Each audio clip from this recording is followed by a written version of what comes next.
Morning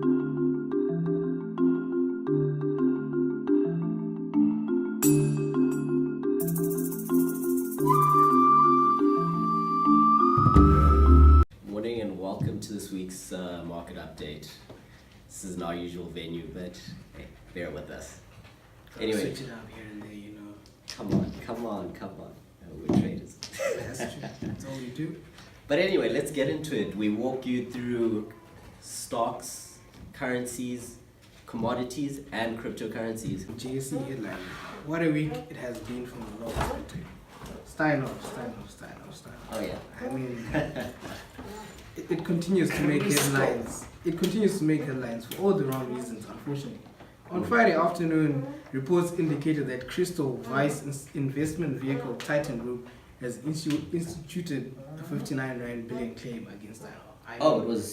It was he's suing them through Titan Group. Yeah. Oh, okay. I mean, do you actually think it's gonna go to zero or what? I mean, its lowest is like two Rand something, I think. Oh, it's now trading in the one Rand range. Would you be betting against it going to zero?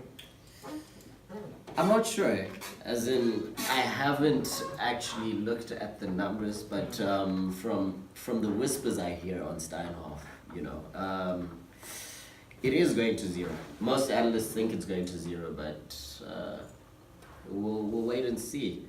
It's look as in like if you compare it to the whole African bank fiasco that happened a few years ago, Steinhoff is going to zero, even though you've got a few punters buying it, thinking it's a steal at 1 Rand. We'll just have to wait and see. Anyway, moving on. Inflation in South Africa increased by 3.7%, down from a 4.2% forecast. This decline in producer price inflation was better than the market's 4% or 4.2%, as I stated previously. It indicated that prices from the factory side are increasing at a slower than expected pace, which would be positive for the struggling consumer market in South Africa. Yeah, that's true. That's very true. You've got the VAT increase that put consumers under pressure significantly. You've got decreasing interest rates, which is kind of working on the side of the consumer, but I don't think it's gonna come into effect fast enough to counter the effect of the VAT increase. I mean, this VAT actually read a headline this week where they're gonna be reviewing the VAT list. And apparently they're gonna be reviewing something like school uniforms or something. Yes, well. I mean, the final list will be really interesting and very controversial at the end of the day, I believe. Mm-hmm. Yeah, well, I don't think it's as controversial because you've got sanitary pads which are zero rated already, so not as controversial as previously was the case. Yeah, I guess we just have to wait and see. Anyway, moving on, in corporate news, retailer Mr. Price indicated it has had a good 6 months after it revealed to the market that its basic earnings per share would increase by 20% to 24%, which, I mean, is decent, I think. Optimistic. Yeah, it's very optimistic. I think it's too optimistic on Mr. Price's part. I think that was a bad move, personally, by governance, basically, because you've got the consumer under pressure, like we mentioned before. The VAT increase, cyclically, I'm not a huge fan of retail. But then at the same time, wouldn't you think with the whole Rand optimism, Cyril Ramaphosa, elections coming in next year, everything that's been happening political-wise, everything that's affecting the Rand? But I mean, it's not helping Mr. Price in any way. It doesn't affect Mr. Price in any way. All that does not affect Mr. Price. What affects Mr. Price at the end of the day is the current conditions that the consumers going under. And I mean, Mr. Price is low end of the market, so to say. That's true. And they're the guys being hit by the VAT increase the most. But then if you look at what happened, like after the ANC elections, I mean, retailers rallied. Financial stocks rallied. Yeah. So that's just the thing. I think that's just the beta of the market pulling retailers up. But it's not a good environment for retailers. Another thing working against retail stock prices is the fact that you've also got you're starting to get a recovery in the dollar, meaning you're going to get a weaker rand. Weaker rand is not good for SA Inc. Yeah, that's true. That is very true. Anyway, moving on to what moved this week. Well, we basically discussed most of them, so I'll just mention them going on. Tech earnings, bond yields take center stage, crude oil prices break 2-week winning streak, dollar extends rally as we mentioned to the US 10-year Treasury Yield, gold prices struggle to recover, and Bitcoin return of the holders. I mean, would you be buying Bitcoin now? Just on a side track, or I'm buying Bitcoin right now. you not even want to wait until they test the 10,000 level? Here's the thing. Limited risk, obviously. As in, risk is the thing you need to manage, particularly with cryptocurrencies right now. My thesis is institutional buying. If this really is institutional buying, the early guys are already in, and they're just waiting for the huge pop back to all-time highs. One interesting thing that happened in Bitcoin, cryptocurrencies this week, was the fact that you had Fundstrat's Tom Lee coming out and introducing the fact that they're introducing cryptocurrency indices, right? And the main index has a very high concentration in Bitcoin. Now, if you get ETFs on these products, which the SEC SEC is a bit of a problem in terms of approving such products.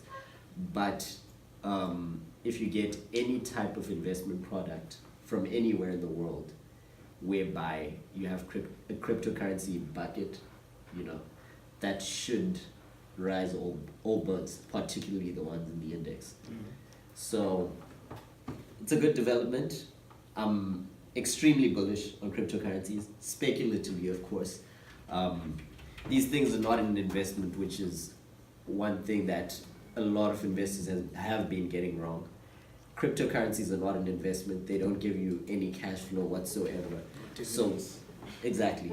So whatever gain you're making is from an increase in price. And that, by definition, is speculation. That's true, 100% speculation. But hey, I'll ride the wave. Now, good luck on that, man. Anyway, moving on to the economic calendar. Fed rate decision on Wednesday at 6 p.m. GMT. While the Federal Reserve is not expected to take action on interest rate at the conclusion of its two-day policy meeting at 8 p.m. on Wednesday, keeping it in the range between 1.5% and 1.75%. This week on the economic calendar, we've got China PMI coming out at 5 a.m. on Monday morning. Then on Tuesday, we've got UK PMIs coming up. The UK will release readings on April manufacturing sector activity at 10:30 a.m. on Tuesday, followed by a report on the construction sector on Wednesday and the services sector on Thursday. We also have the Federal Reserve rate decision on Wednesday at 4 p.m.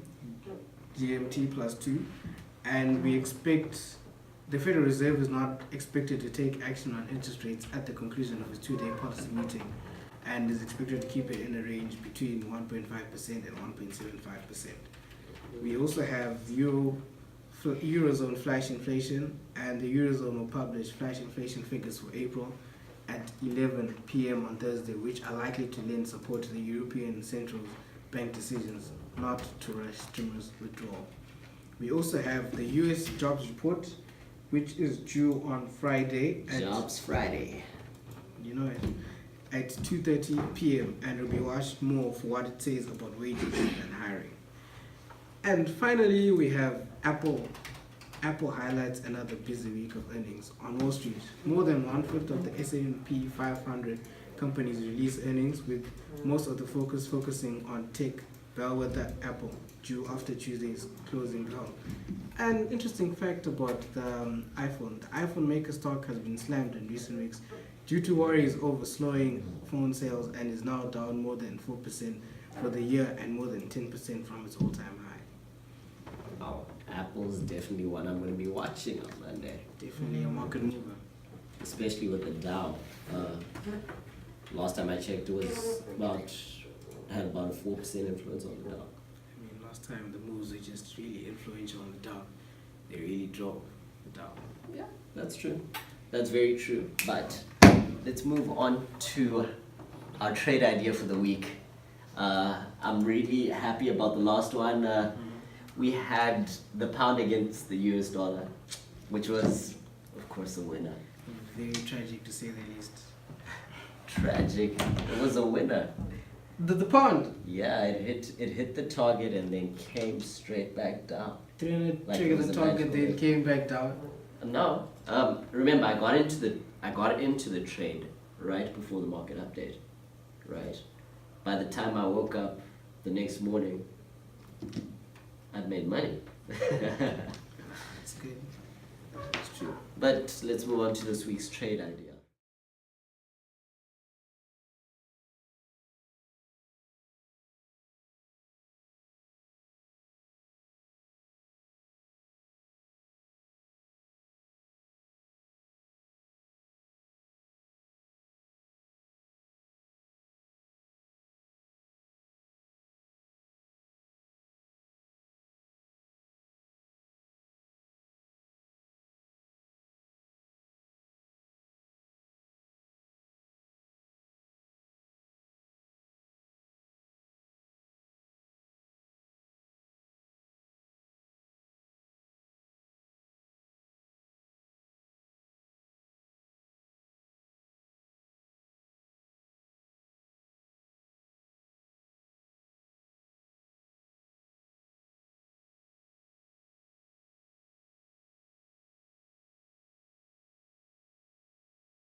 Okay, I'm gonna be honest with you here.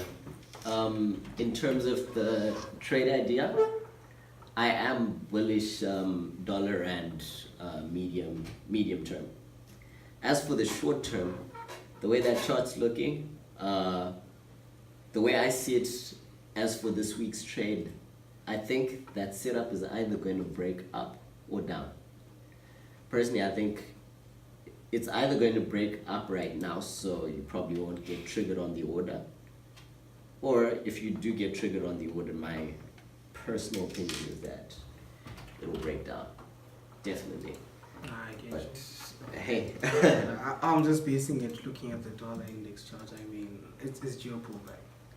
oh yeah, the That dollar. is my perspective. I mean, it's just been rising and. But I think that short-term- pullback will knock you out of the trade. No, it could, but I feel like it also depends on what will be happening in South Africa this week. Okay.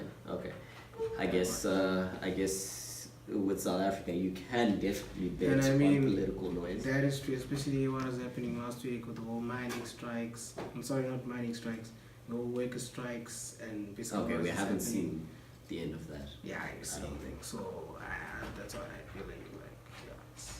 Yeah. Okay, well, I It's guess something I still think factors are against you, given the fact that most of the weighting in this trade would probably be the dollar. The dollar is probably the bigger story you're probably looking at, and with people sort of eyeing that 3% level, we're probably going to see more sideways trade in the 10-year treasuries. So it doesn't really help the case, if you ask me. But that's why we have markets, because people disagree. Yeah, that's true. We just have to wait and see. Aha. That's Well, true. with that brings us to the end of our weekly market update. Thank you very much. Please use the comment section, like the video if you like this content, and we will see you next week.